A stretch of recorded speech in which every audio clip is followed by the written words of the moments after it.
And hello, welcome back to another Her Bold Voice. As I've been saying this whole season, yes, it's her bold voice, but there's always space for men. And yes, I work with a lot of women, but there are always spaces for men. And I'm proving that today. I've got Rob. He is the token Her Bold Voice LinkedIn Live man of the season. And I gotta say, and I claim I own my opinions. My opinion is very biased. He's the perfect person to be on this show. So I'm excited for all of you to get, well, that is funny. I'm excited for all of you to get to know him. He's pretty popular and famous over here on this LinkedIn Live platform that we are on. But welcome back. Another live Her Bold Voice. There are two more left. And will I be doing more? Not for the rest of the year. There's other things going on up my sleeves. So stay tuned for that one. But welcome back, everybody. For those of you who are listening in live, cool. If you put in some comments and stuff and we don't address, we are so not ignoring you. I'm here to focus on Rob and Rob is going to bring to the table. But I promise I'll come back around after the show and address any comments or anything. If I see a really important question, I will stop and we will address it. But let's just jump on in. Rob's journey hasn't been your typical one. He started his first business as a teenager, has done cubicle time in big multinationals, toured, from coast to coast as a DJ, and spent half a decade as a people and culture leader in award-winning tech companies before launching Growth Habit. Through it all, he's been driven by the desire to understand what makes businesses thrive regardless of the market conditions and what truly makes people more confident, creative, joyful, and impactful. He's the author of the best-selling book, Die Before They Do, and since 2019 has helped over 250 entrepreneurs in 15 countries grow their businesses and their impact. Okay, this is what we're going to be talking about today. We're going to be talking about do some bullshit with Rob, and he's all about doing that. And welcome. First of all, thank you for saying yes to my invite, Rob. I really appreciate it. Well, I'm grateful to be here, especially the honor of being the token man for a season. So it is a very special place for me to be, and I'm glad to be here. Yes, yes. You know what? I love this one comment that is in your introduction, your bio here. You are driven to understand what makes businesses thrive regardless of the market conditions. You know, I hear that a lot. Oh, we're going into economic decline, or, maybe it's the economy. And I don't buy into any of that. I really don't buy into any of that because, first of all, I believe it breeds more intense fear than what needs to be bleeding and breeding. And what truly makes people more confident, creative, joyful, and impactful. Talk to me about that. Share about your business and how you teach all of us to thrive regardless of all that. And yeah, my creative, you know about me with that creative word, that creativeness, and the rest of that. Share with us. Well, thank you for calling those two lines out. I have owned or co-owned several businesses in different industries. I started my first business as a teenager. It was a record label.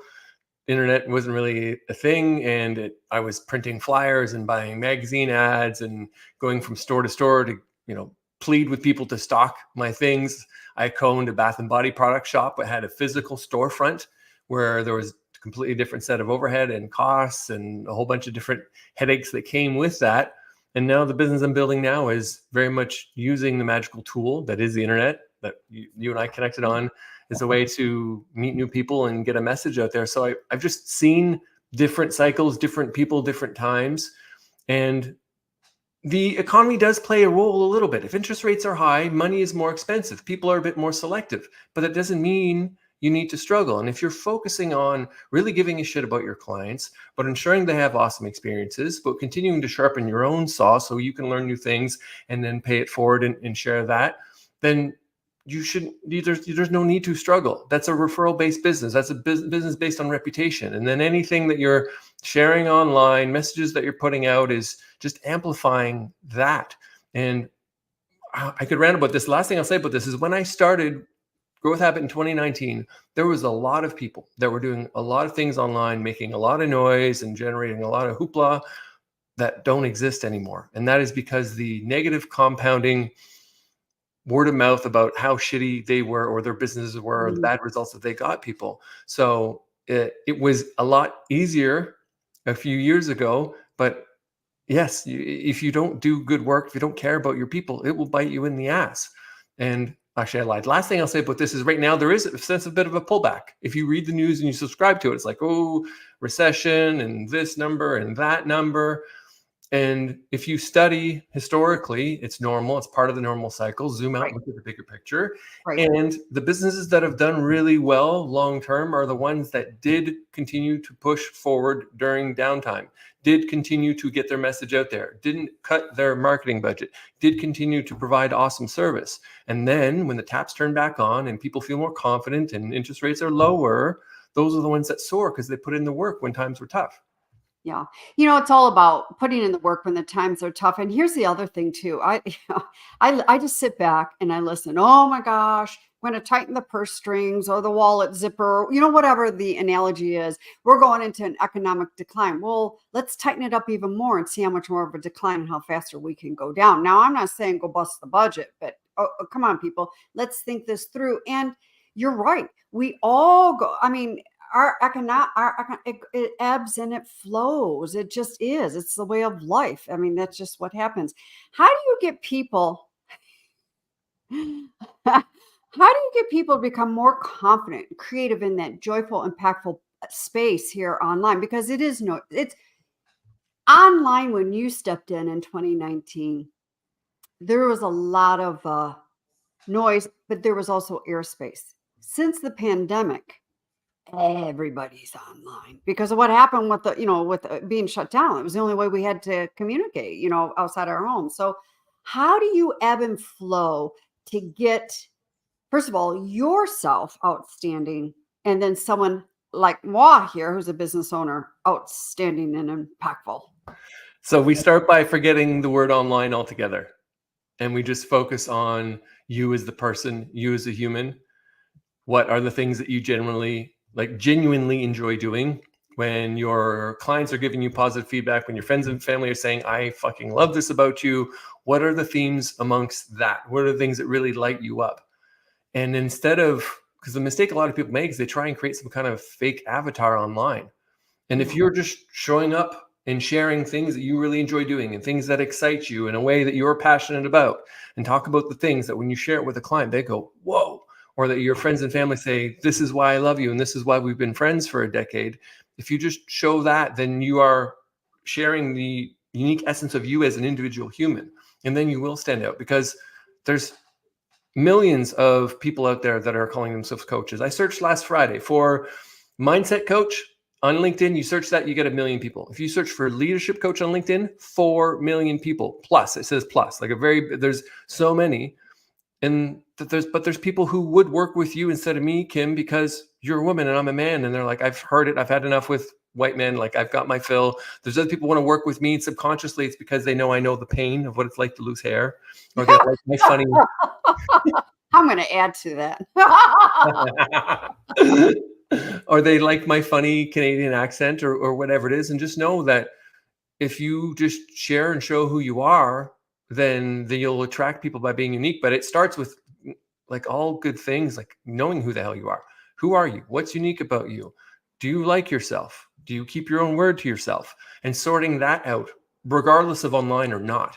And then once you've got that sorted out, then just sharing the unique things about you so that it's not some fabricated front. Yeah. One of the, I agree with you with that fabricated front, because I do get on calls, with potential clients going, okay, time out. You're this over here on LinkedIn, Instagram, whatever platform, but you're this on my other side of my screen. What's really going on here? And I'm coming from a place of heart. I'm not judging. I'm curious, and it's like, what's going on, and how can we, get you realigned and less, that big gap of that misfiring there. And there is a lot of people. And when we did go into quarantine, I have that background noise, if y'all hear it. I brought my dog to work today. I've got my my almost 13-year-old black lab in here, and she's itching just to let me know that she wants to be on the show too. Anyways, a lot of people hung the sign out of coach during quarantine. I saw it. I sat here. I watched it. And it's like, okay, it's like the word authentic. It's thrown around like it's lightning just flashed and lightning just flashed again. And there goes the shiny pennies rolling down my street. That coach, that's why I mean, I'm a coach, but I sometimes I'm just like, I am not going to identify as a coach because I get around it, and that word authentic, it's like, how do we maneuver through all of this? It's how do we stand out in the midst of all of this? Yeah, it's so true. The word coach, and I can relate to it because when I first launched Growth Habit, I was doing habits coaching. I was a habits coach, but I don't like the word coach. So I called myself a habits strategist. And these days, I'm more likely to call myself a business mentor. Sometimes I'll say business coach, just because, like you said, so many people just took on the word. And and the same thing with the word authentic. These two things go together. It's like if you're trying to be authentic, well, hold on, that's a little bit of an oxymoron. Like, are you trying? I don't know. To me, it's like someone says, "You can trust me. I'm trustworthy." Well, hold on. Maybe if you need to say it, that's not maybe true. How about we just share it and show it? Yeah. So the fun thing about the coach and everyone hung that sign and everything that happened during lockdown is it was easy. Like all of a sudden, everyone was forced to be at home. People were online way more. People were glued to their devices way more. People were going through difficult situations and they were seeking, like, I need someone to help me figure this out because this sucks. So there was all these things also making it easy. So there's plenty of people that just hung the sign and started doing it without understanding that what it means to be a good coach or what that includes. So now that it's shifted and people are going back to the office and people are spending more time outside and people aren't on their devices as much, it's really filtering out those who, in my opinion, belong to the work and should continue to work versus the people that were just taking on something that was easy at the time. And it's the authentic thing. And it's back to what I was saying before. If there's millions of people doing a similar thing with the same title, and I always say this with two assumptions. And I said it earlier. One, you're actually damn good at what you do. You're good at what you do. You have experience to show for it. You have client results. You have done the change and transformation in your own life or have helped however many people do that change and transformation. Like, you're actually good at it and you actually care. You genuinely care about these people that you work with. So, but we have to take those. I take those as assumptions. If we assume those are true, then again, it's like you talk about your dog. Show your dog. If you do something on the weekends that you do, show that. If you are a person who doesn't really embrace creativity, but you're really big about efficiency, talk about the ways that you find efficiency in your life. Like, just share who you are as a human being. Mm-hmm. I'm ranting again. I have never been someone to run or run long distances. I did a little bit in the past. I tested out, I ran a little bit, but last year I got into running because I joined a men's group and we did this crazy challenge in the Colorado mountains where we had to run 40 miles in, what the hell was it? It was like, I don't remember the number. Was like 40 miles in 40 hours. I'm forgetting the actual number. It was insane. It was stupid. It was a ridiculous challenge, but I embraced it and I started running and I started talking about this thing and I started sharing it online. And I talked about how I essentially did an ultra marathon in a day. And then I had people message me like, hey, yeah, I started tuning in when you started talking about that running challenge that you did. I run. So that has nothing to do with my business. That has nothing to do with the way that I help people do business. But don't hide who you are as a person outside of the work. Share who you are as a human, what you love, what you maybe disagree with, what lights you up, things that scare you, and you will inevitably stand out to the right kind of people. And the people that show up, you'll be like, hell yeah, these are my people. Yeah, I agree. It's always, that's one of the biggest challenges is the storytelling and showing ourselves, especially whether we're giving a webinar or a keynote or something. We have to show our humanness. Otherwise, we become just another person standing up on a stage or sitting in a room, wherever that may be. And it really does become robotic. And people connect to that humanness because we're human. That's how we connect. 2019, you stepped into your business. What were you doing? That was a huge, bold ass move. because I'm going to make some assumptions here. You have a family, and whether it's dual income or primary income, making steps like that, it impacts and it affects our families. So how did you come from this to over here 2019? I'm going to launch a business. I was the head of people and culture at a tech company. I had a director level title. I had a 6-figure salary. I was on the leadership team. I was even one of the lucky few that was working at a company that had a mission, that actually did something purposeful and impactful in the world, which most people don't have that. And I was still miserable and stressed and always anxious about work. And anytime that I did take a minute to unplug, anytime that I did take a little bit of vacation, I was overwhelmed with the feeling that I should be doing more, that I'm meant for other things, that there's more impact I could be having in the world. And at first, I thought, I'm afraid of this.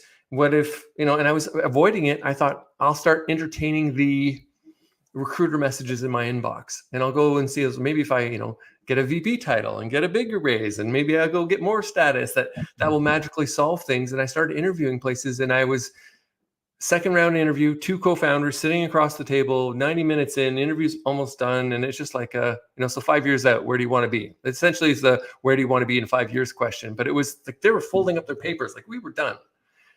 And the word coach fell out of my mouth. And it surprised me as much as it surprised them. So, and I started thinking about the parts that I loved the most about the role that I was doing was coaching the CEO and coaching the leadership team and developing the new leaders. And it's a role that I've played in some way, shape, or form in most of my life, but I just didn't call it a coach. But I was the ear that people came to. I was the one that people gave guidance. I was the trusted person who listened and helped people see the brilliance within themselves.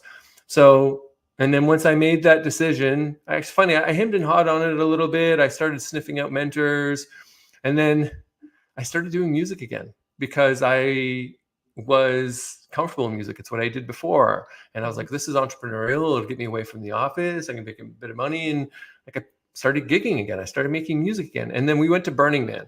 We were at Burning Man and spent the week there. And I had this aha, I'm like, I'm avoiding the big decision. And that was ended Labor Day weekend, end of August, beginning of September.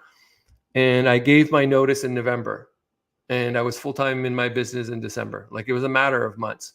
I knew I was meant to do it. I thankfully had the full support of my partner. And yeah, I sought out mentors. I took courses. I took weekends. I like devoured every fucking book. And it was a burn the boats. I have to figure this out. And when I did my launch, I announced quite boldly that I quit my job.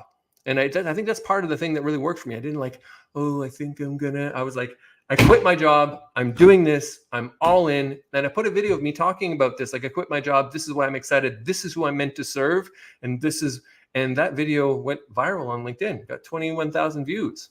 I had to quit my job earlier than expected because of the inbound inquiries from that video. And it was, in huge part, 2 reasons. I was really damn clear who I was meant to serve. I talked about people that are driven, that are self-aware, that are curious, that have already done a bunch of work on themselves, but just, they're close. They just need a bit more to get past the finish line. And because I was bold.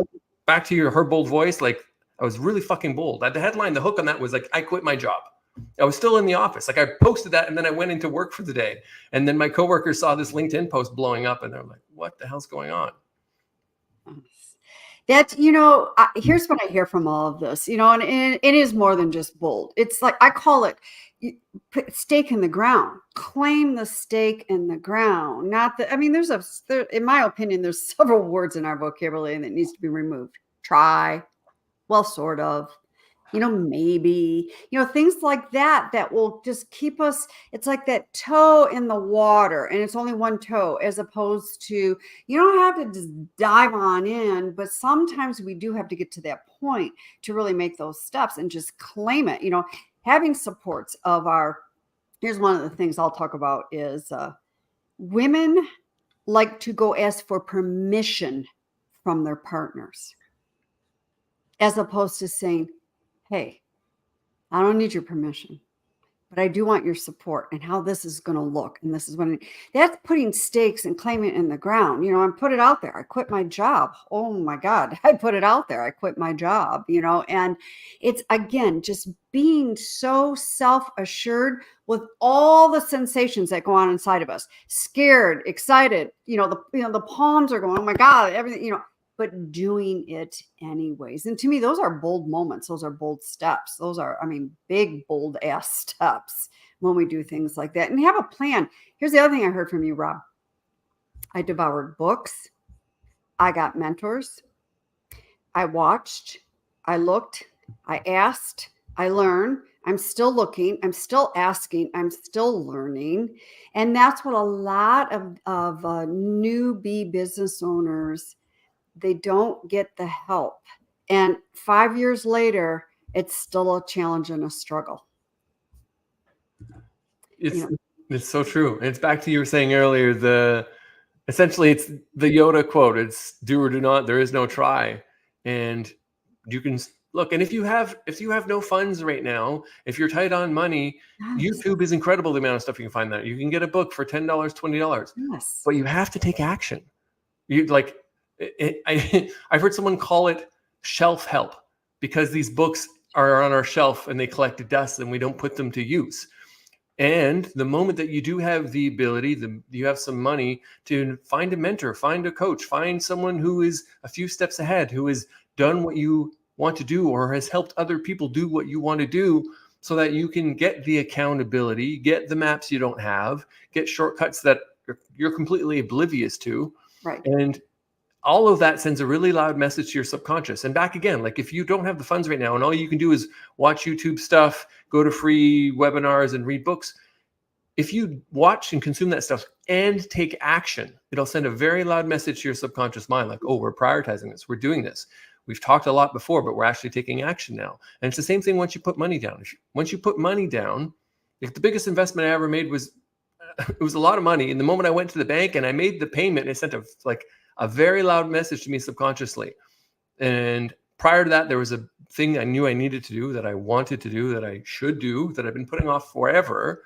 And the moment that I wired those tens of thousands of dollars for this new mentor I was working with, I started taking action. Like I learned from them and it was beneficial and the community I got from them was incredible. But probably one of the biggest things for me was sending that fucking money. Because the moment I sent that money, I was like, we're taking this seriously. We're taking action now. And then things started to change. Yeah. I went through that when we went into quarantine. Pre-quarantine, my whole business was in person, right here in my own backyard in the Detroit area. And I was one of those persons that sat there in quarantine. This is the United States of America. I took my tiara, I tilted it, put my hands on my hips and said, wait, this is not going to last long. This is not going to last long. Well, okay, guess what happened? The business went, and same thing. I had been following this woman. She does a lot of similar work that I do. And I made a big investment into a mastermind. And that was almost 4 years ago, game changer. That was a game changer. And it's like I said earlier, sure, after I had the call with her, I went walking down the hall. I sat down with my husband. I said, this is not about permission. Dude, this is what's going to happen here. I'm going to do this. And I want some support. And I also want some accountability too, as well. But boy, once you claim that, it's amazing the things that can happen. It's, the impact that we create, not just for ourselves, which is where it all begins. It's amazing to watch really people just claim that confidence, and by the way, this is how we amplify. I don't like to say build confidence, because I believe we all have confidence just at different levels and different times and spaces in our lives. But this is how we amplify the confidence, is by doing stuff like that. It's true. It's a way you do stuff like that. And then you're telling yourself, because we have these tapes, we have these internal tapes of like, I'm a this kind of person, I'm a that kind of person. And those tapes, that self-image, the stuff we say about ourselves runs our decisions, our behaviors, and then therefore our outcomes and essentially our entire lives. And if you stake claim, like you said, put the stake in the ground and you say, this isn't about permission, this is about, I'm letting you know I'm doing this. Right. And you start changing the way you see yourself. And you start changing the way you look at yourself. You start changing the way, you think about yourself, and then your behaviors and that, of course, your outcomes switch with it. Yeah. Yeah. And practice makes better, not perfect. Practice makes better. Like, for example, if you're in sales or doing sales calls as a coach, consultant, whatever, just practice the dialogue. If you get into live time, practice makes better, makes better. I want to, first of all, by the way, I didn't know you had a best-selling. There's a lot of things I didn't know. I don't know about you. Best-selling book, Die Before They Do. What the heck does that mean? When did you launch this book? That came out in fall 2021, November 2021. It was definitely something that I birthed out of lockdown for me. It's something that I created then. And the full title is Die Before They Do: From Selling Drugs to Lunch with Jim Carrey, Stories of Struggle, Near-Death Experiences, and Creating a Life with Meaning. And it's a journey of my life and a collection of stories of a bunch of the crazy things that I've been through, that I've experienced, that I've done, that shaped me into who I am. And I did not expect that my first book would be kind of a memoir book or a collection of my stories. But when I shared some of these stories on LinkedIn, when I talked about some of the crazy stuff that I did and the way that I learned and the close calls that I had, it really resonated with people. And I got not just like, nice comments or whatever, but people sent me messages. Thank you so much for talking about this. It means a lot. You're making me feel that I'm not alone. So it felt like it was a really important message to put out there. I think that's one of the biggest defaults about social media or online internet, whatever you want to call it, is it really breeds that aloneness, especially when we're working from home, we're solo entrepreneur business owners. It really does breed that. And that's such the importance of being bold and showing up as ourselves, because it's like the comments you got from your book. Thank you for sharing that. I really felt alone. And that's one of my biggest break my heart. Okay. Is feeling alone. And then I call it going down that rabbit hole, the anxiety, the depression, it's dark. It's dark, it's dirty, and it's wet and bleh down there, and it's hard. Sometimes it's hard to get on out of those holes. So for me personally, would never want anyone to feel alone, and I've had people say, oh my God, it's Kim Boudreaux Smith. I'm like, oh, come on, please. I've got such the most imperfect life, and I've walked a walk, to arrive to where I'm at. I just keep going, and mistakes, lessons learned, and a lot of work, a lot of interpersonal growth work here. Yeah. So, Rob, I know you do a lot of video work with your clients, and I say a lot of, I don't want anyone to think I'm minimizing, because I'm not minimizing, because you do a lot more than that. You're just your personality and your presence alone that you bring to the table, to me, in my world, is completely priceless. But so what do you do when you get clients, or do you get clients who are like, I don't want to do video. LinkedIn is a business platform. We are not supposed to be doing stuff like that. For there is shame in the world. Brene Brown, here we go. For there is shame in the world. I mean, how do you maneuver through that? Or a lot of clients that come to you don't have a lot of that critical dialogue going on. Not as much now. It's prevalent in everyone. It's still prevalent in me. That little doubter voice loves to rear his head, especially anytime that I'm thinking about going into new waters or trying new things. So it exists in everyone. A couple of years ago, I think I attracted a lot more clients like that. And these days, less so, especially because of the energy that I put out there and the things that I talk about.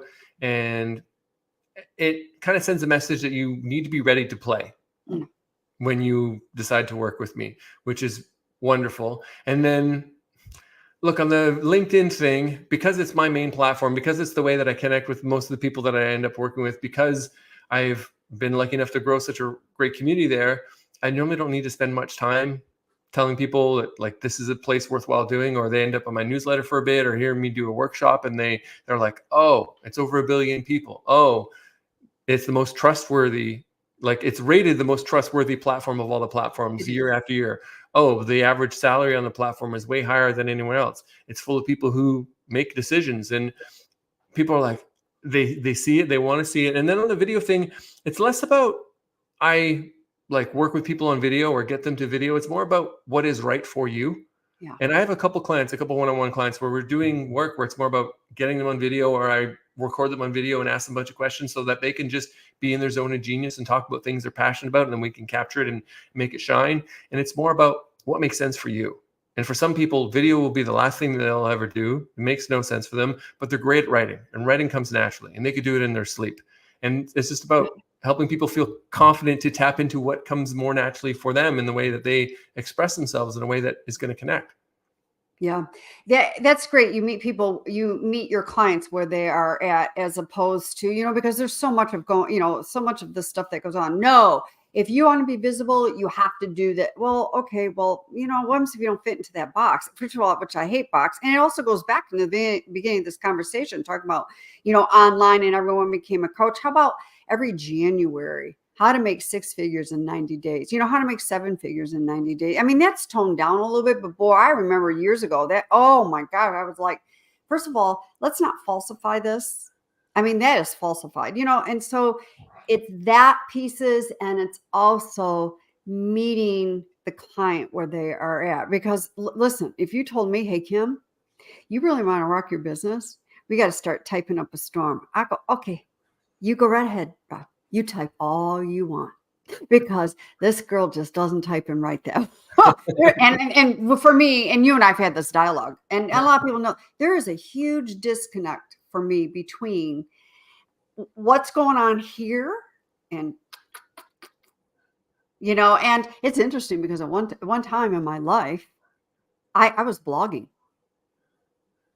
Wow. That was years ago. I was blogging. Yes, I had a blog for quite some time.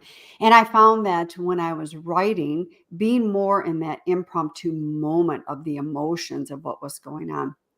But I think that's the same thing with video or however you want to show up. Podcasts, LinkedIn Lives, whatever works for everybody. We're more than halfway through. So I want to just pause here. How can everybody, the whole world on LinkedIn knows Rob. How can everybody get in touch with you? Hold on. I'll answer the question. I just want to tie something together that takes the title of this session that we're having right now with what you were just talking about. And this idea that there's plenty of people that say, like, you have to do it this way. This is the only way. You have to write, or you have to be on this platform, or you should, whatever crap that people are peddling.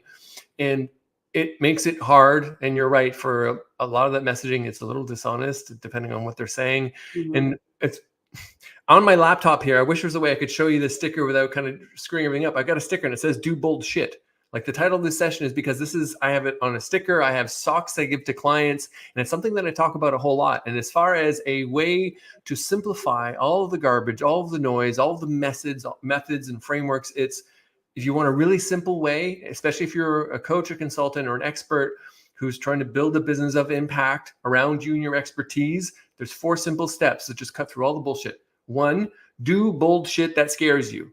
Do bold new shit that scares you. So that means pursuing your edge, expanding your skills, saying yes to scary opportunities. 2, document and learn as you go. So as you're trying new stuff, as you're on your edge, as you're being stretched, like, okay, well, what am I learning? Document how could this, and then share what you're learning to help other people. Repeat. That's it. And if you just do those 4 things, you will be enjoying the ride, learning and growing, helping other people, creating and documenting stuff that you can use to help other people. And you'll be expanding as a human, because we're all expansive creatures. Like, when I use the word creative, I don't mean you need to be making art, drawing or writing or dancing or painting. I think sometimes we think like the act of creation, like we're creating right now by being in this dialogue. Yes, we are. Yes. I love the words content creation.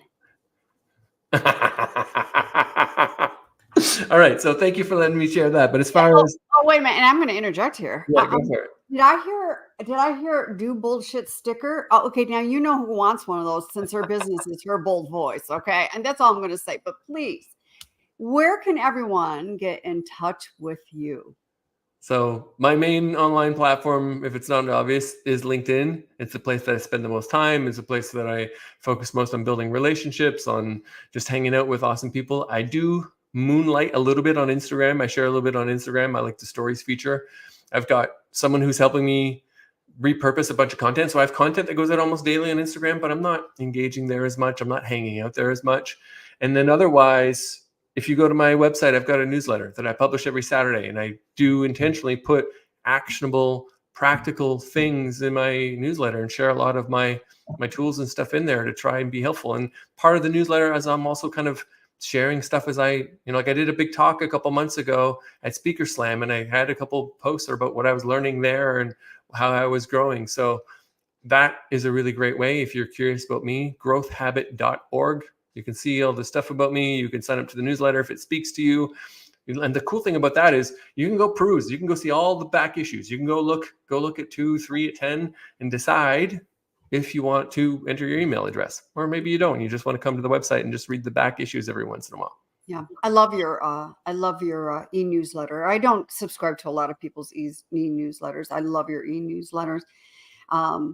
Yeah, so definitely get in touch with Rob. Hey, Rob, there's another thing, and I know you're very vocal about this. So this is not something I'm treading into treacherous waters here. First of all, I want to acknowledge you that I know that you're multiple years of a recovering alcoholic, and you're very vocal about this. In fact, it's in your profile in LinkedIn, and you've posted and talked about it. How long have you been in recovery, and talk about a bold move and being able to really embrace yourself and make those changes? 10 years. 10 years living alcohol free, a full decade. And even with that, I don't think I would label myself an alcoholic. I thought about it, and alcohol has always been a bit of an nemesis and very difficult part of my life that brought way more bad things than good things. And I made a conscious choice that I wanted to live without it.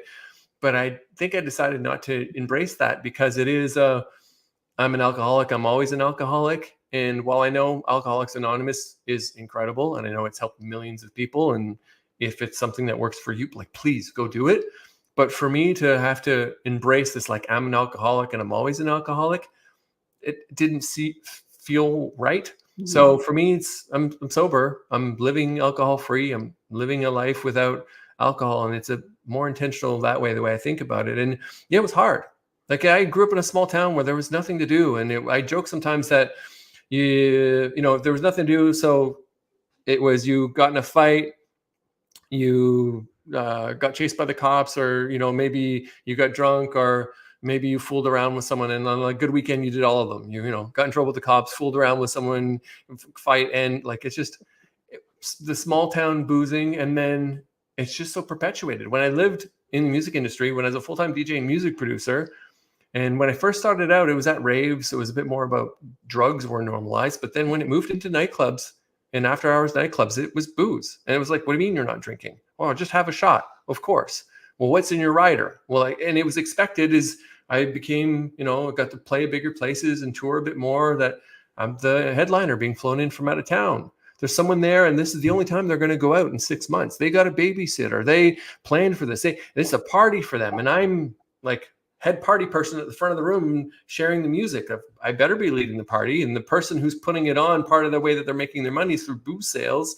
So it's just this very alcohol normalized environment. And then when I worked in office jobs, it was the same thing. I worked at one office job where a senior leader said to me, we'll break you, and I'll be there when we do, as far as me not drinking, because that's the culture. Like, a birthday party, a wedding, a celebration, we're going to patios, we're going camping. Just think of all the environments where it's expected that you drink alcohol. And it really wasn't serving me, and I needed to change it. So it's something I wanted to do for a long time. I document my struggle with it and the wanting to do it and the ways that it screwed me over, and how I finally had the guts to do it. And I did a 1-year experiment. That was the big thing for me. I was like, I'm not going to drink all next year. And the person I was hanging out with said, you can't do that. I was like, ooh, that feels like a challenge. Watch me. So I did a whole year, not knowing what would happen. And at the end of that year, I felt so much better. More money, slept better, more energy, more clarity, more confidence, that I just continued on. And I'm at 10 years now, and that almost feels scary because I don't Like, I don't want to say I'm never drinking again, but I can tell you I'm not drinking today, and I'm probably not going to drink tomorrow. Yeah. I think by saying you're never going to drink again, boy, talk about a huge turkey and you're trying to bite the turkey, but you can make the commitment and intention today, and you could also go into tomorrow and make that commitment and intention. And you have children, so you have a family, so I'm sure this really impacted the family, especially when you were going through it. But then to switch around, it's everybody that this impacts in the family. Of course, though, giving up alcohol, I'm sure to the better, it impacted the family. To the better. Actually, there's a story that's in the book that I don't really share publicly. Like, it's in the book and plenty of people have read the book, but it's not something I think I've ever talked about on a podcast or posted about. But it was part of me when I knew I needed change and I was trying to change. And our daughter was 2.5, 3, had a very limited vocabulary, and her mom went off to work, and it was just me and our daughter. And I had DJ'd at a nightclub the night before and had drank way too much and was nauseous, hugging the toilet, puking. And our little daughter and her little hands rubbing my back, patting my back, soothing me, saying, "It's KK, Papa. It's KK, Papa." So I'm puking, but I'm crying out of shame and embarrassment while also heaving. And that was one of those moments where I was like, I can't keep doing this. And I said to myself, I'm not going to drink for the next month. And I went a couple of weeks before I drank again. So I have plenty of these almost before I finally made the permanent change. Yeah. It's usually something that really hits home for us to really make those permanent changes, and try, not to minimize or disregard anyone out there. Change is not easy for a lot of people. We're in an environment. It's like, the one guy says to you, "Hey, okay, well, we'll see if you stop drinking." Well, this is a challenge, so get out of my way, and it's like, Anne just made a comment, change isn't easy, but it is necessary, but however, I agree with Anne. Also agree, Rob, with what you're saying is, but why do we make change so difficult? What is about, listen, the sun comes up, the sun goes down, we go from night to day. It changes every single day. And I don't find difficult in that.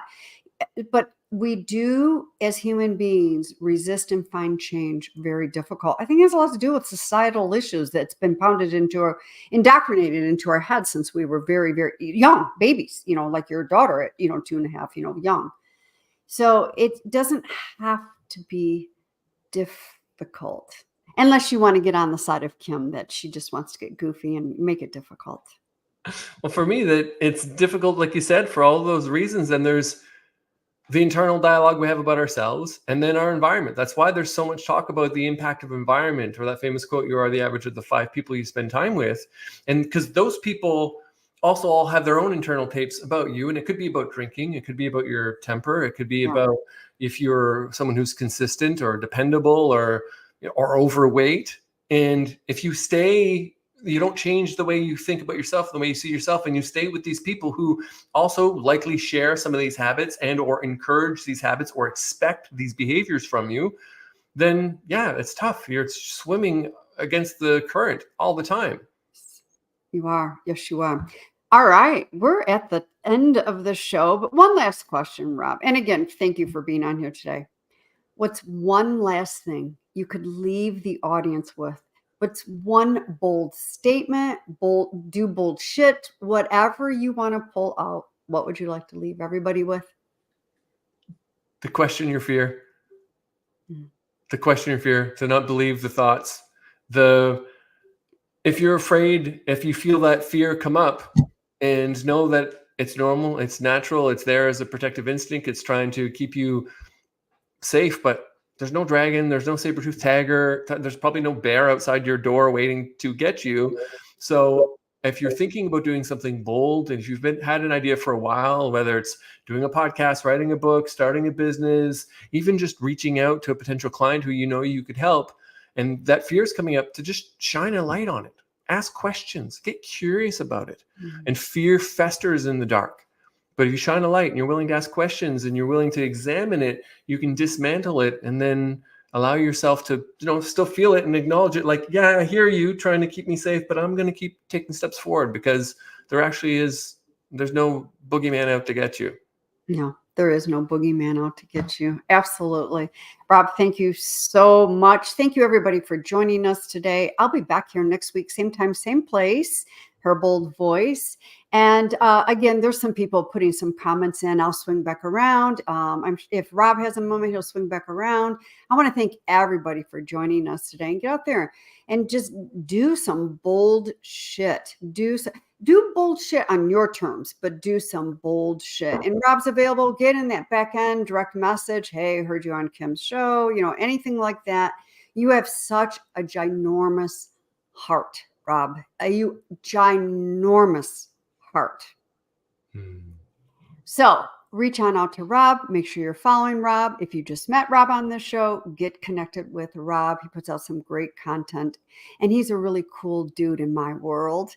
So make it a great day, everybody. Get out there, do some bold shit. We'll see you next week.